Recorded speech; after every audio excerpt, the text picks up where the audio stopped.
नमस्कार दोस्तों, आपका अपना चैनल ईडू परिचर्चा में स्वागत है। यह सब्जेक्टिव लुसेंट का जीव विज्ञान का आज छठा दिन है। इससे पहले 5 दिन का वीडियो हमारे चैनल पर अपलोड कर दिया गया है तथा उसका प्लेलिस्ट भी हमारे चैनल पर बना हुआ है, जाकर आप देख सकते हैं। तथा हिस्ट्री जो है, पूरा हिस्ट्री को सेम इसी प्रकार वीडियो अपलोड कर दिया गया है और उसका पीडीएफ भी हमारे टेलीग्राम चैनल ईडू परिचर्चा पर डाल दिया गया है, जिसका लिंक इस वीडियो में डाल दिया जाएगा। तो आज देखते हैं आज का पहला प्रश्न। परपोषी प्रकृति के अनुसार विषाणु कितने प्रकार के होते हैं? तो यह 3 प्रकार के होते हैं। किसी वायरस में उत्परिवर्तन किसके कारण होता है? तो अनुवांशिक द्रव्य में परिवर्तन के कारण होता है। जिस विषाणु में आरएनए अनुवांशिक पदार्थ होता है उसे क्या कहते हैं? तो रेट्रो विषाणु कहते हैं, रेट्रो विषाणु। आगे प्रश्न है ब्रायोफाइटा। ब्रायोफाइटा क्या होता है? तो यह सबसे सरल स्थलीय पौधा समूह होता है। ब्रायोफाइटा में संवहन ऊतक अर्थात जाइलम एवं फ्लोएम का पूर्णतः क्या होता है? तो अभाव होता है। आगे है वनस्पति जगत का उभयचर किसको कहा जाता है? तो ब्रायोफाइटा को। ब्रायोफाइटा को क्या कहा जाता है? वनस्पति जगत का उभयचर कहा जाता है। कौन सा मॉस अपने स्वयं के भार से 18 गुना अधिक पानी सोखने की क्षमता रखता है? तो स्फेगनस। कौन? स्फेगनस। आगे है स्फेगनस मॉस का प्रयोग किस रूप में किया जाता है? तो ईंधन एवं एंटीसेप्टिक के रूप में किया जाता है। आगे प्रश्न है टेरिडोफाइटा। टेरिडोफाइटा इस समूह का पौधा नमी छायादार स्थानों, जंगलों एवं पहाड़ी क्षेत्रों में पाई जाती है। किस समूह के पौधे का शरीर जड़, ताना, शाखा एवं पत्तियों में विभेदित रहता है तथा ताना साधारण राइजोम के रूप में रहता है? तो किस में रहता है? टेरिडोफाइटा में। टेरिडोफाइटा में। टेरिडोफाइटा में जनन की क्रिया किसके द्वारा होता है? तो बीजाणु द्वारा होता है। किसके द्वारा? बीजाणु द्वारा। टेरिडोफाइटा में जनन की क्रिया किसके द्वारा होता है? तो बीजाणु द्वारा होता है। आगे है किस समूह के पौधे में संवहन ऊतक पूर्ण विकसित होते हैं परंतु जाइलम में, वेसल एवं फ्लोएम में सहकोशाएं नहीं होता है? तो किसमें? टेरिडोफाइटा में। टेरिडोफाइटा में। आगे है पुष्पोद्भिद, जिसको क्या कहा जाता है? फेर्नोगेम्स। फेर्नोगेमस। ठीक है। किस समूह के पौधे में फूल, फल तथा बीज होते हैं? तो फेर्नोगेम्स में। फेर्नोगेम्स में। नग्न बीजी, जिसको जिम्नोस्पर्म भी कहा जाता है। किस समूह के पौधे वृक्ष, झाड़ी या आरोही, बहुवर्षी और लंबे होते हैं? तो नग्न बीजी के पौधे। नग्न बीजी समूह के पौधे में परागण किसके द्वारा होता है? तो वायु के द्वारा होता है। वायु के द्वारा। किस समूह के पौधे मरूदभिद, जिसको जीरोफाइटिक होता है, किसमें होता है? तो नग्न बीजी के पौधे जो होते हैं मरूदभिद में शामिल होते हैं। आगे है वनस्पति जगत का सबसे ऊंचा पौधा किसको बोला जाता है? तो सिकोया। सिकोया सेम्पर वीरेंस को। इसे कोस्ट रेडवुड ऑफ कैलिफोर्निया भी कहा जाता है तथा इसकी ऊंचाई जो है लगभग 120 मीटर का होता है। आगे प्रश्न है सबसे छोटा जीवाश्म कौन होता है? तो साइकस। सबसे छोटा जीवाश्म साइकस तथा इसमें भी शामिल होता है जिंगो बाइलोवा, मेटासिकोया भी इसमें शामिल होता है। किसे मेडन हेयर ट्री भी कहा जाता है? जिंगो बाइलोवा को। किसको? जिंगो बाइलोवा को क्या कहा जाता है? मेडन हेयर ट्री कहा जाता है। आगे है किसका बीजांड एवं नर युग्मक पादप जगत का सबसे बड़ा होता है? तो साइकस का। किसके पराग कण के कारण पीले बादल बन जाता है? तो पाइनस के कारण। साबुनदाना किससे बनाया जाता है? साबुनदाना किससे बनाया जाता है? तो साइकस से। सागोपाम, सागोपाम किसे कहा जाता है? तो साइकस को कहा जाता है। आगे प्रश्न है, तारपीन का तेल किससे प्राप्त होता है? तो चीड़ के पेड़ से, चीड़ के पेड़ से। सेड्रस तेल, सेड्रस तेल किससे प्राप्त होता है? तो देवदार की लकड़ी से, देवदार की लकड़ी से। चमड़ा बनाने तथा स्याही बनाने में काम आता है किसका? तो टेनिन का। किसका प्रयोग बर्निश, पॉलिश, पेंट बनाने में किया जाता है? तो रेजिन का। आवृत बीजी, जिसको एंजियोस्पर्म भी कहा जाता है। इस समूह के पौधे में बीज फल के अंदर होते हैं, बीज जो होता है फल के अंदर होता है, किसमें? तो आवृत बीजी में। तथा इनके पौधे जड़, पत्ती, फूल, फल एवं बीज सभी पूर्ण विकसित होते हैं इसमें। आगे है, वैसे पौधे जिनके बीज सिर्फ एक बीज पत्री होता है उसे क्या कहा जाता है? एक बीज पत्री पौधा कहा जाता है। एक बीज पत्री पौधे का उदाहरण यहाँ पे देखते हैं क्या क्या होता है। तो इसका ग्रुप दिया हुआ है, लिलियेसी, पाल्मी, ग्रिमनेसी। जैसे लिलियेसी में क्या आता है? लहसुन और प्याज, लिलियेसी में लहसुन प्याज। पाल्मी में क्या आता है? तो सुपारी, ताड़, नारियल एवं खजूर। उसके बाद है ग्रिमनेसी, गेहूं, मक्का, बांस, गन्ना, चावल, ज्वार, बजरा, जौ, जई। ये सब जो है किस में आता है? तो ग्रिमनेसी में आता है। आगे प्रश्न हो जाएगा, किन पौधे के पत्तियों में संवहन बंडल के समान आकार का कारण समांतर सिराएं विन्यास है? तो किस में होता है? एक बीज पत्री में। वैसे पौधे जिनके बीजों में दो पत्र होते हैं उसको क्या कहेंगे? द्विबीज पत्री पौधा कहेंगे। इसका भी उदाहरण यहाँ पे दिया हुआ है, ग्रुप में यहाँ पे बटा हुआ है। जैसे क्रूसीफेरी, इसमें क्या आता है? तो मूली, शलजम एवं सरसों।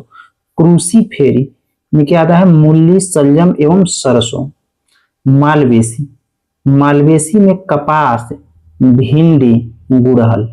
ल्यूग्मिनेसी, बबूल, छुई मुई, कत्था, गुलमोहर, अशोक, कचनार, इमली तथा सभी दलहन फसल ल्यूग्मिनेसी में आते हैं। उसके बाद हो जाएगा कंपोजिट, सूरजमुखी, भृंगराज, गेंदा, कुसुम, सलाद, डहेलिया। ये सब किस में आते हैं?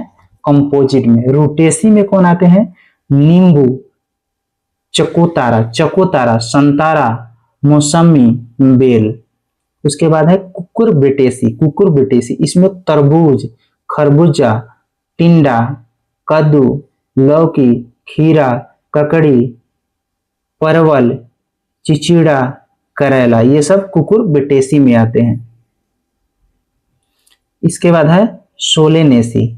इसमें क्या आते हैं? आलू, मिर्च, बैगन, मकोए, धतूरा, बेलाडोना, टमाटर, ये सब किस में आते हैं? सोलेनेसी में। रोजिएसी में कौन आते हैं? स्ट्रॉबेरी, सेब, बादाम, नाशपाती।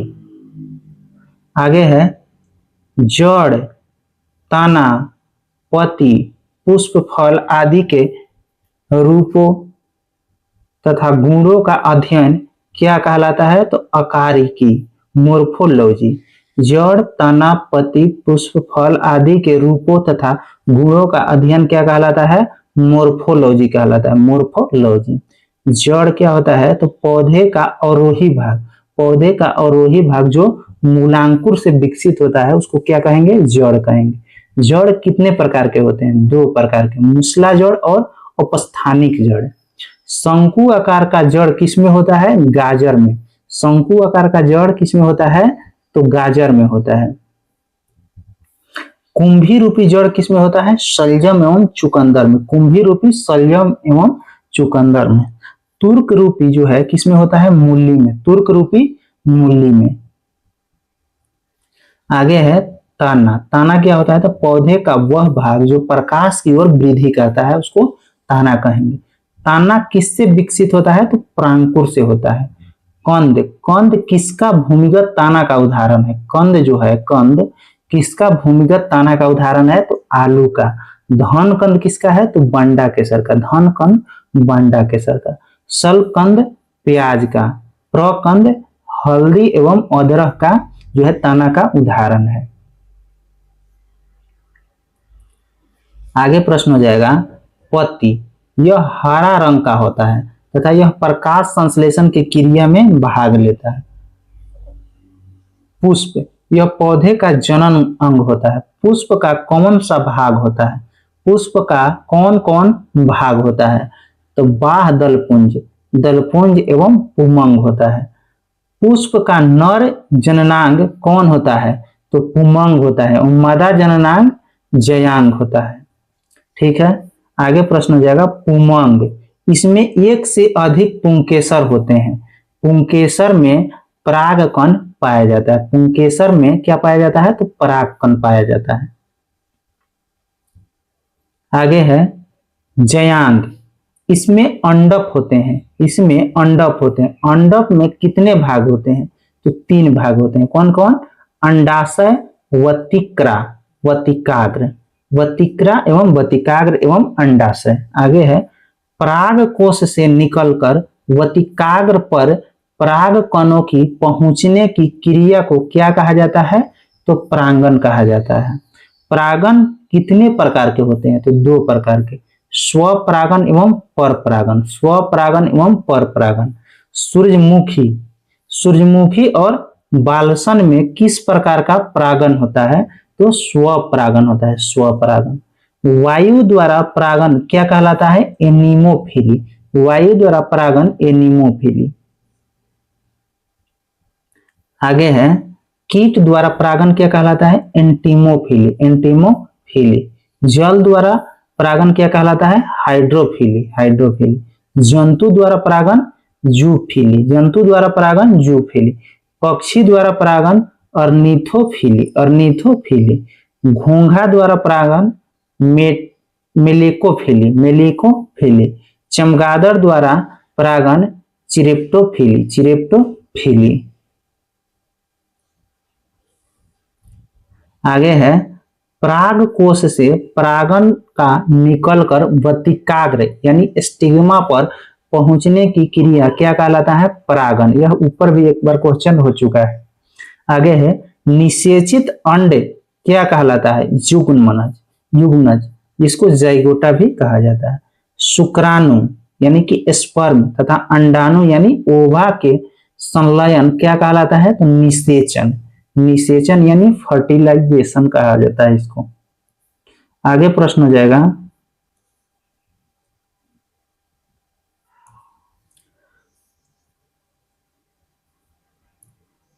आगे प्रश्न है आवृत बीजी में निषेचन त्रिक संलयन द्वारा, जबकि अन्य पौधे में निषेचन द्विसंलयन द्वारा होता है। कुछ पौधे में बिना निषेचन हुए ही अंडाशय से फल बन जाता है, जिसको क्या कहेंगे? अनिषेक फलन कहेंगे। पार्थेनोकार्पी, पार्थेनोकार्पी जिसको कहेंगे। अनिषेक फल का उदाहरण कौन है? केला है, पपीता है, नारंगी है, अंगूर है, अनानास है। फल का निर्माण किससे होता है? तो अंडाशय से होता है। सभी फलों को कितने भागों में बांटा गया है? तो 3 भाग में बांटा गया है। पहला है सरल फल, जिसमें अमरूद एवं केला आते हैं। पुंज फल, इसमें स्ट्रॉबेरी एवं रस भरी आते हैं। इसके बाद हो जाएगा संग्रहित फल, कटहल एवं सहतूत इसमें शामिल होते हैं। आगे है कुछ फलों का निर्माण अंडाशय से न होकर बाह्य दलपुंज, दलपुंज या पुष्पासन से होता है। उसे उस फल को कौन सा फल कहेंगे? तो असत फल कहेंगे, असत फल। असत फल का उदाहरण सेब एवं कटहल हो जाएगा। आगे है बिना बीज के फलों को विकसित करने की क्रिया क्या कहलाता है? Tissue culture, tissue culture. सेब के खाने योग्य भाग कौन होता है? तो पुष्पासन होता है। सेब के खाने योग्य भाग पुष्पासन होता है। नाशपाती के खाने योग्य भाग इसका भी पुष्पासन होता है। आम के खाने योग्य भाग मध्य फल भीति होता है। अमरूद के खाने योग्य भाग फल भीति एवं बीजांडसन होता है। अंगूर का खाने योग्य भाग कौन होता है? तो फल भीति एवं बीजाक्षण। पपीता का क्या होता है, तो मध्य फल भीति, मध्य फल भीति। नारियल का खाने योग्य भाग भ्रूण पोष होता है। टमाटर का खाने योग्य भाग फल भीति एवं बीजाक्षण होता है। केला, केला के खाने योग्य भाग मध्य एवं अंतः भीति, मध्य एवं अंतः भीति। गेहूं के खाने योग्य भाग भ्रूण पोष एवं भ्रूण हो जाएगा, भ्रूण पोष एवं भ्रूण हो जाएगा। आगे है काजू, काजू का पुष्प वृंत एवं बीज पत्र। लीची का खाने वाला भाग हो जाएगा एरी। चना का खाने योग्य भाग हो जाएगा बीज पत्र एवं भ्रूण हो जाएगा। मूंगफली का खाने योग्य भाग कौन हो जाएगा, बीज पत्र एवं भ्रूण। कटहल का खाने योग्य भाग परिदलपुंज एवं बीज हो जाएगा, परिदलपुंज एवं बीज। अनानास, अनानास का खाने योग्य भाग परिदलपुंज।